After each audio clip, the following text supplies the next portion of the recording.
She just wanted to feel beautiful. One crimson dress, one mirror selfie, one tap to post.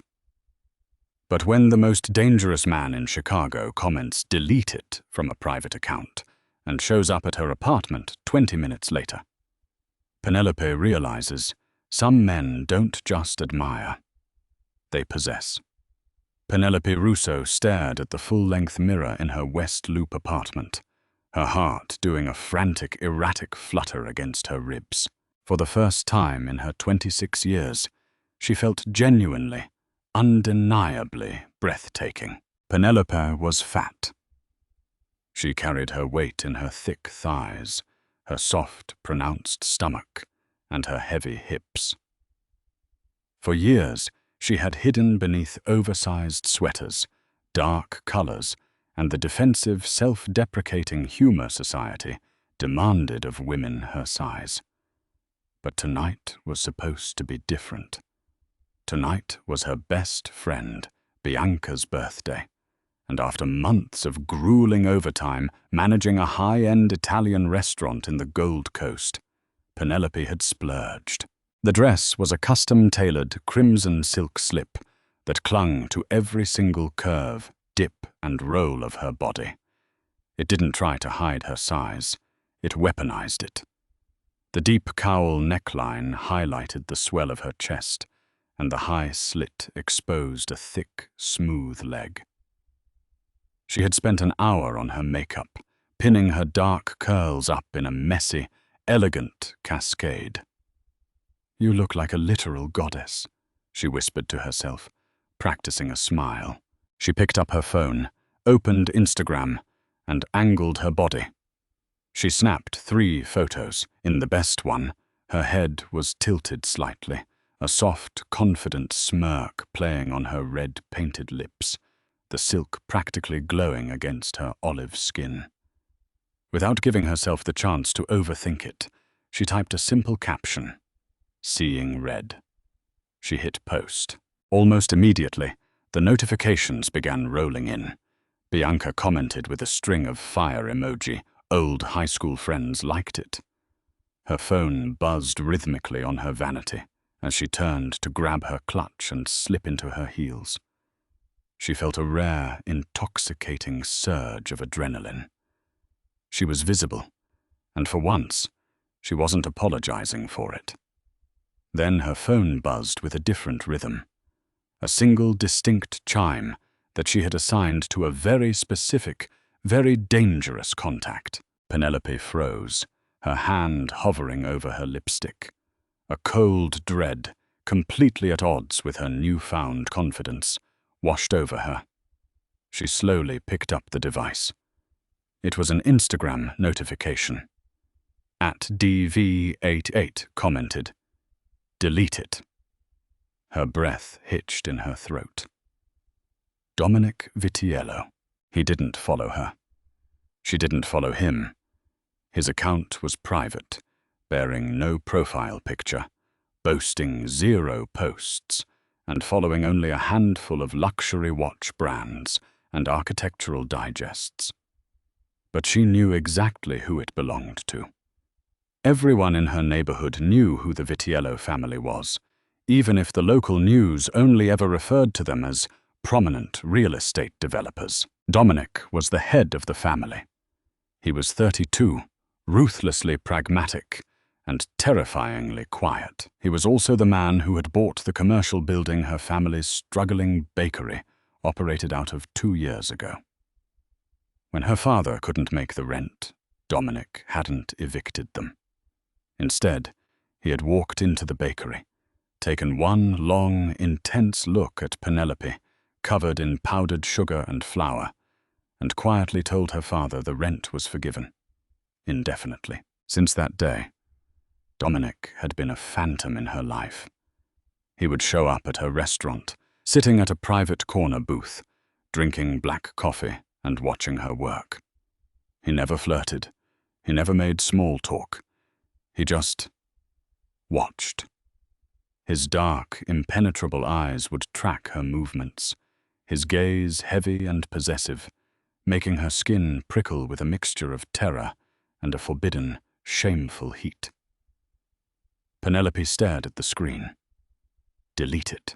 A sudden flare of indignation sparked in her chest. For years, she had let society dictate how she should look, where she should take up space, and what she was allowed to wear.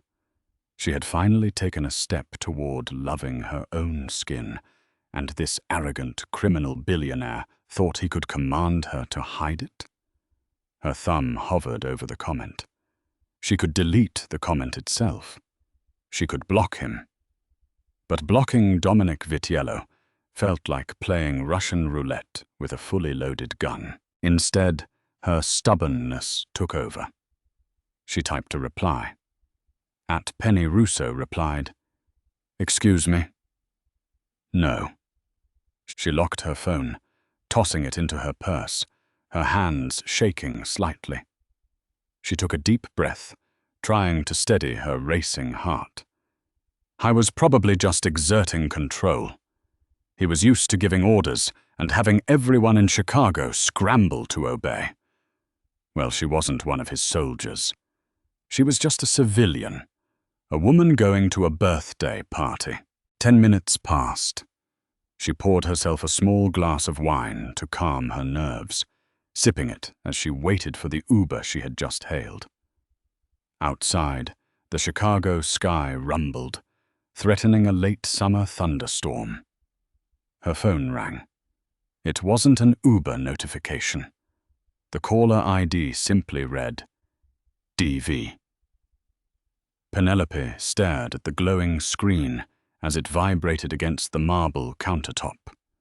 She let it ring out. It went to voicemail. 30 seconds later, a text came through. DV. Open your front door. Penelope's stomach dropped to her knees. She lived in a secure building with a doorman and key fob entry for the elevators. There was no way he was here. He couldn't be here. It had only been 20 minutes since she posted the photo. Before she could even process the impossibility of it, a heavy, authoritative knock echoed through her apartment. Thud. Thud. Thud. It wasn't the frantic knocking of an intruder, but the measured, patient strike of a man who knew he held all the power. Penelope swallowed hard, her mouth suddenly completely dry. She walked towards the door on trembling legs, her red heels clicking softly against the hardwood floor. She peered through the peephole. Standing in the dimly lit hallway was Dominic Vitiello. I was wearing a perfectly tailored charcoal suit, the jacket unbuttoned to reveal a black dress shirt. He looked massive, his broad shoulders practically filling the frame of the door. His dark hair was slightly damp, indicating he had been out in the rain, and his jaw was locked in a tight, furious line. Behind him, standing by the elevator banks, she could see the silhouette of Lorenzo, his heavily scarred enforcer. Thud. Thud. Penelope. A deep, gravelly voice bled through the heavy wood of her door. Open it. Now. Penelope's trembling fingers fumbled with the deadbolt. She unlocked the door and pulled it open just a fraction, keeping the chain engaged. Dominic's dark eyes instantly locked onto hers. Through the narrow crack, the sheer intensity of his stare was suffocating. He smelled of rain, expensive vetiver cologne, and something distinctly metallic, like gun oil. Take the chain off, he ordered. His voice was low, devoid of shouting, but it carried a terrifying weight. Dominic, what are you doing here? Penelope asked, trying to keep her voice steady. She hated how small she sounded. How did you even get past Hector at the front desk? Hector took an early lunch break, Dominic replied, his face expressionless. The chain, Penelope. Before I break the frame. She knew he wasn't bluffing. With a shaky sigh, she closed the door, slid the chain free, and opened it wide. Dominic didn't wait for an invitation. He stepped into her apartment, bringing the cold chill of the hallway in with him. He reached behind him, shut the door with a firm click, and slid the deadbolt back into place. For a long, agonizing moment, he didn't speak. He just looked at her. His gaze dropped from her wide, panicked eyes down to the cowl neck of her red dress. She watched his pupils dilate, the dark irises nearly swallowing the brown. His eyes dragged lower, tracing the heavy curve of her breasts, the dip of her waist, the wide flare of her hips, and the thick expanse of her thigh exposed by the slit. Penelope instinctively crossed her arms over her stomach, a defensive habit returning in full force under his microscopic appraisal. The confidence she had felt 15 minutes ago vanished, replaced by the acute, agonizing awareness of her size. Dominic stepped forward immediately, closing the space between them. He reached out, his large, calloused hands gently but firmly gripping her wrists, pulling her arms away from her body. "Don't cover yourself," he murmured, his voice suddenly hoarse.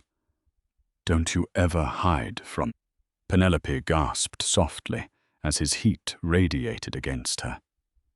"Then why did you tell me to delete the picture?" She fired back, a spark of anger cutting through her fear. "If you think I'm embarrassing myself, if you think a woman my size shouldn't be wearing something like this, stop." Dominic's voice cracked like a whip, silencing her instantly. He dropped her wrists, running a hand through his damp hair, a gesture of pure frustration. "Do you honestly think that's why I told you to take it down? You think I look at you and see anything other than absolute perfection?" Penelope blinked, stunned. "Then why?" Dominic took another step closer, forcing her to back up until her spine hit the wall of the entryway. He planted a hand on the wall beside her head, boxing her in.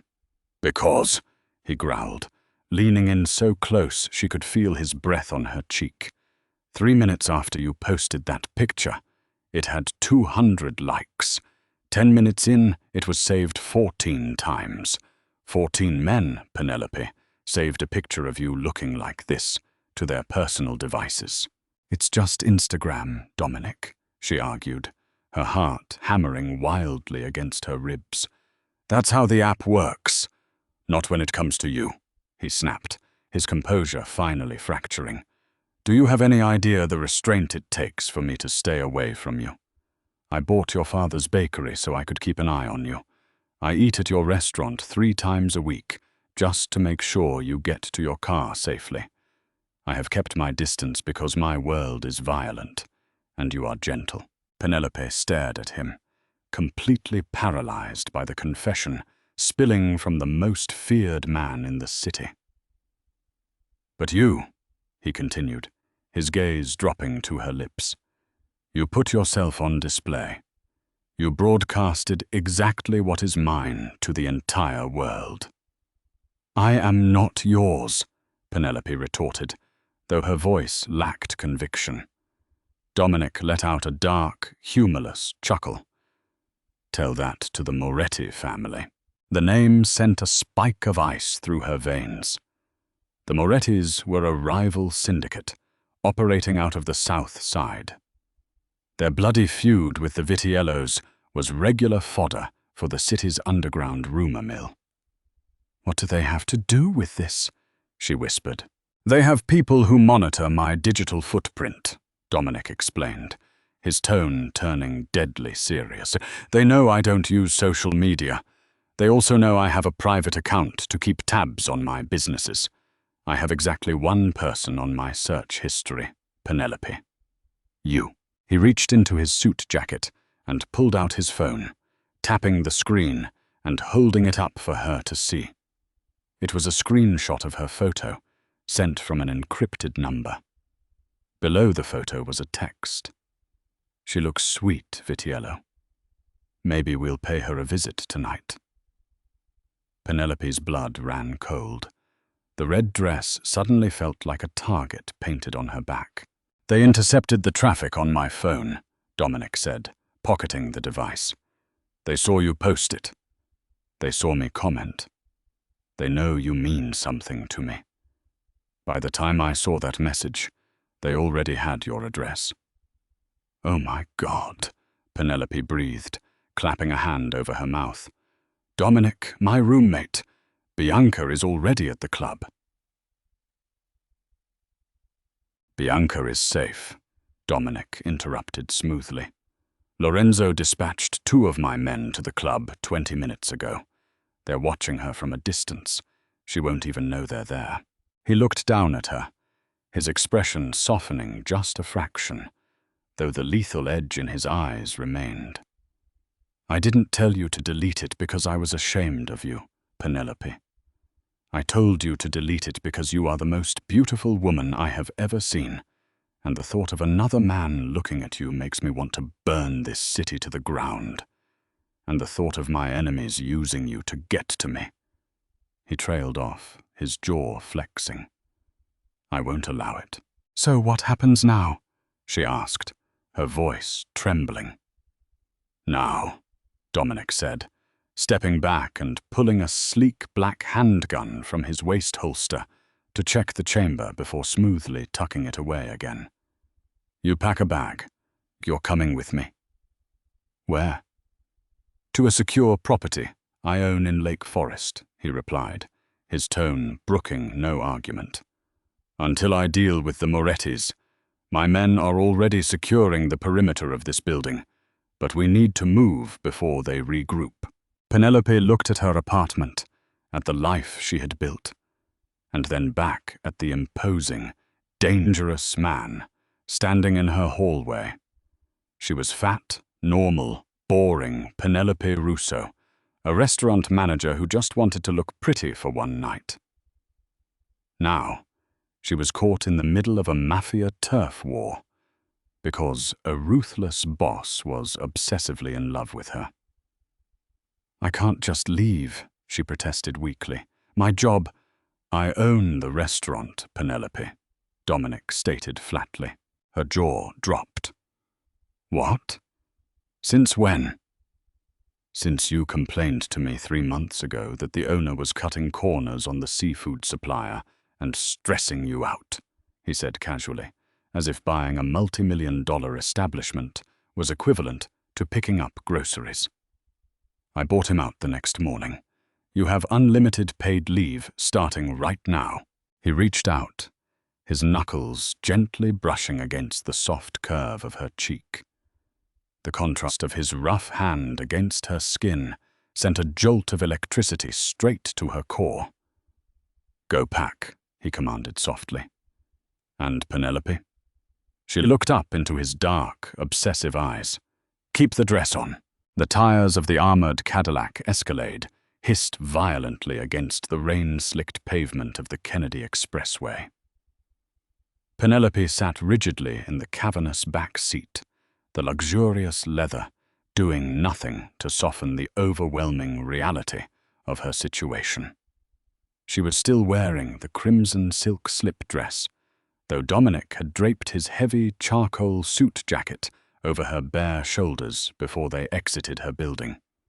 The fabric smelled intoxicatingly of his vetiver cologne and the sharp, dangerous scent of gunpowder. Beside her, Dominic was a statue carved from shadow. The neon lights of the passing Chicago skyline flickered across his hard profile, highlighting the sharp angle of his jaw and the relentless, predatory focus in his dark eyes. In the driver's seat, Lorenzo navigated the heavy storm with terrifying precision, silent as a ghost. "You're shaking," Dominic observed. His voice was a low rumble over the steady beat of the windshield wipers. It wasn't a question. It was a statement of fact that seemed to bother him immensely. "I'm sitting in a bulletproof SUV with a Mafia boss who just essentially kidnapped me from my own apartment," Penelope replied, her voice remarkably steady, despite the frantic fluttering of her pulse. She pulled his jacket tighter around her chest, acutely aware of how her thick thighs pressed against the leather seat. "I think shaking is a perfectly reasonable physiological response, Dominic." Dominic turned his head, his gaze sliding over her, with that same heavy, consuming intensity she had noticed back at her apartment.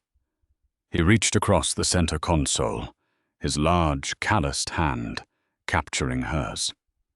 His thumb stroked the soft, fleshy back of her hand, the touch impossibly gentle for a man capable of such violence. "You are not kidnapped, Penelope. You are protected," he corrected smoothly, his thumb continuing its hypnotic rhythm. "There is a very distinct difference. Kidnapping implies I plan to hold you for ransom. Protection means I plan to slaughter anyone who even thinks about demanding one from me." Penelope swallowed hard, her eyes dropping to their joined hands. The sheer size difference was staggering. "Why me?" she whispered. The insecurity she had battled her entire life, bubbling to the surface. "You could have anyone in this city. Women who fit into sample sizes. Women who don't spend their days covered in flour or smelling like garlic and braised short ribs. Women who belong in your world." Dominic shifted closer, the leather groaning under his weight. He released her hand, only to bring his fingers to her chin, tilting her face up so she was forced to meet his unyielding stare. "Do not insult my intelligence by implying I don't know what I want," Dominic growled softly, his eyes flashing with a possessive fire that made her breath hitch. "Sample sizes? Do you think I want a woman made of fragile glass? I want a woman with substance. I want the curves that fill my hands, the softness that I can bury myself in after living in a world made entirely of sharp edges. I watched you for 2 years, Penelope. I watched you command a kin full of men, twice your age. I watched you laugh loudly, eat unapologetically, and move with a quiet, undeniable power." He leaned in, his lips hovering mere inches from hers. "You are exactly what I want. Every soft inch of you. Every curve. The fact that you don't realize how devastatingly beautiful you are only makes me want to lock you away, so no one else can figure it out." Before Penelope could process the overwhelming confession, the Escalade veered sharply off the main highway, turning onto a secluded, heavily wooded road in Lake Forest. Towering iron gates loomed in the darkness, swinging open automatically as Lorenzo approached. The estate was a modern fortress of glass, steel, and dark stone, surrounded by acres of impenetrable forest. Armed men in black tactical gear patrolled the perimeter, their silhouettes illuminated by the flashes of lightning. "Welcome to your temporary home," Dominic said, stepping out of the vehicle and extending a hand to help her down. As Penelope stepped onto the wet driveway, a sudden piercing beep echoed from Lorenzo's encrypted communication device. The enforcer's scarred face paled instantly. He turned to Dominic, the silence of the night suddenly pregnant with a new, terrifying tension. "Boss," Lorenzo said, his voice grim. "It's the perimeter team at the restaurant. They just caught someone trying to breach the back alley security cameras. We have a rat." Dominic's expression morphed from obsessive lover to ruthless syndicate leader in a fraction of a second. "Who?" "Matteo Rossi, her sommelier." Penelope felt the blood drain from her face. Matteo. Sweet, charming Matteo, who brought her coffee every morning and helped her pair wines for their VIP guests. "Bring him to the basement," Dominic ordered, his voice devoid of all humanity. "And secure the house. Nobody gets in." He turned back to Penelope, his eyes black pools of impending violence. "Let's get you inside." The interior of the Lake Forest estate was as imposing as the exterior. Minimalist, cold, and echoing with the silent hum of absolute security. Dominic led Penelope into a sprawling master suite on the top floor, locking the heavy mahogany door behind them. Penelope paced the length of the room, her bare feet sinking into the plush, charcoal rug. The adrenaline was finally crashing, leaving behind a cold, nauseating panic. "Matteo," she muttered, shaking her head wildly. "I don't understand.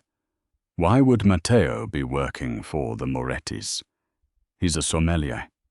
He recommended a beautiful Barolo for the duck ragout yesterday.